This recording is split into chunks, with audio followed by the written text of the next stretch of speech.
turbūt labai daug girdėjai apie tai, ką mąstai, taip ir yra gyvenime. Bet kiek skiriam laiko pamatyti, kas iš tikrųjų užprogramuota mūsų mintise. Ilgą laiką ėmiau verslo kursus ir taip keliavau į savo nekilnojamo turto kelionę prieš daug metų. Pasiekiau šitų rezultatų, bet buvo pastovus mentoriai, coachai, pastovus barbenimas į savo galvą naujų minčių.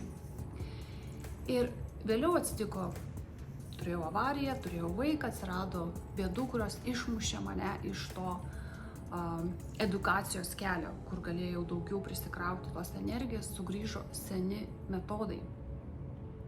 Na ką, ir rezultatai tikrai pasikeitė, sugrįžo į tos ribotesnius, mažesnės energijos rezultatus. Ir atrodo, žiūriu atgal į tą etapą ir nesuprantu, kodėl anksčiau buvo etapas, kada pasiekiau tiek daug ir viskas sekėsi, ir kodėl etapas buvo, kur sekėsi šiek tiek sudėtingiau. Ir supranti, viskas yra mąstyme.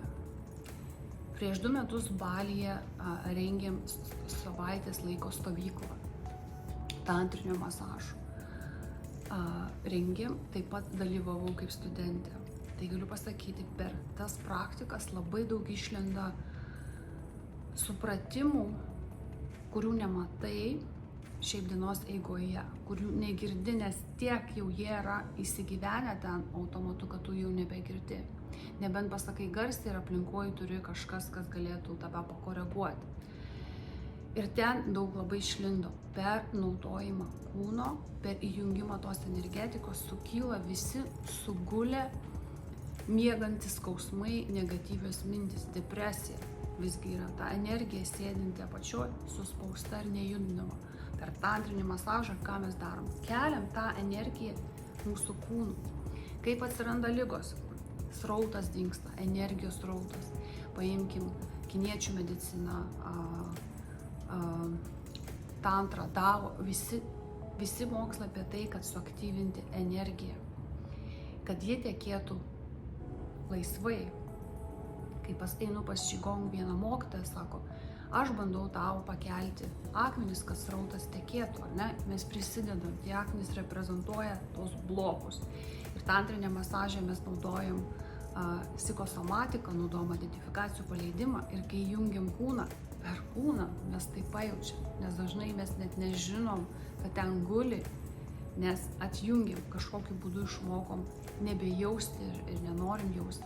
O kad patirti malonumą aukštesnio lygio, mes turim tos akmenys nurinkti, kad jausti, kad išeiti į tą kitą energetinį lygį. Ir dabar, kai rašinėju, esu labai turtingo žmogaus namuose ir tenka praleisti laiko jų visų draugijų multimilijonierių, milijardierių ir jų mintis yra labai pozityvios. Mano draugės, kuri čia gyvena, taip pat 10 metų pasikeitė tas mąstymas, ta galia vidinė. Jis absoliučiai tiki savim, savo mintim. Netgi kai anksčiau pažinojau, žinau, kad kukliai mąstydavau, štai merginos, kai ateina į kursą, dažniausiai mokinu paleisti geros mergaitės identifikaciją. Būk tyli, būk gera, daryk valgyti, nieko nereikalauk ir taip toliau. Na, nereiškia tapti bitch, bet ką aš mokau, kad tapti karalienę savo kūno, savo emocijų, įvaldyti tai, ką turi. Turi begalinę, nuostabią seksualią energiją, turi nuostabų kūną, turi nuostabius gebėjimus, bet deja, dažnu atveju būna užprogramavimas ribotas, nes mes nematėm kitaip turbūt mūsų šeimoje, mūsų aplinkoje. Savo sūnų čia atvežus, tiesiog stumtelėjau link to mąstymo, kad pasikalbėtų su šitais žmonėm, suprastų, kaip jie mąsto. Kaip aš jau sakiau, paklaus, kaip jie pasiekė šitų tikslų. Ir viskas yra tame mąstyme. Nebijoti suklysti, turėti drąsos daryti, būti smart, mokintis. Taigi ir seksualumas yra jų gyvenimo taip pat dalis, nes tai yra ta energija ypatingai moterų. Jie pastebi moteris tos, kurios įjungtos, kuris turi tos magijos, magiškumo, ne tos vien, kur turi tik tais protingos ar pasislėpusios geros mergaitės. Taigi, mano kvietimas, kad kiekviena atrastų tą vidinę karalienę, kad išmoktum, kokius mygtukus įjungti savo kūne, kad patirti daug malonumo, kad duoti savo partneriui malonumą, kad pakelti savo sąmoningumą į kitą lygį, kad suprasti savo mintis, kad tavo mintis yra ribojančios. Ir sako, parodyk tavo 5 draugus, pasakysiu, kas tu. Čia pasižiūrėjus 5 draugus, visi masto plačiai, daro projektus, susiras tokios aplinkos. Jeigu jos neturi, prisijunk į kursus. Mano kursuose, Facebook'o grupės yra moteris, viena kitą palaiko, viena kitą užkrečia ir kai viena patiria to, nori ir kita, ir pasidalinimas yra.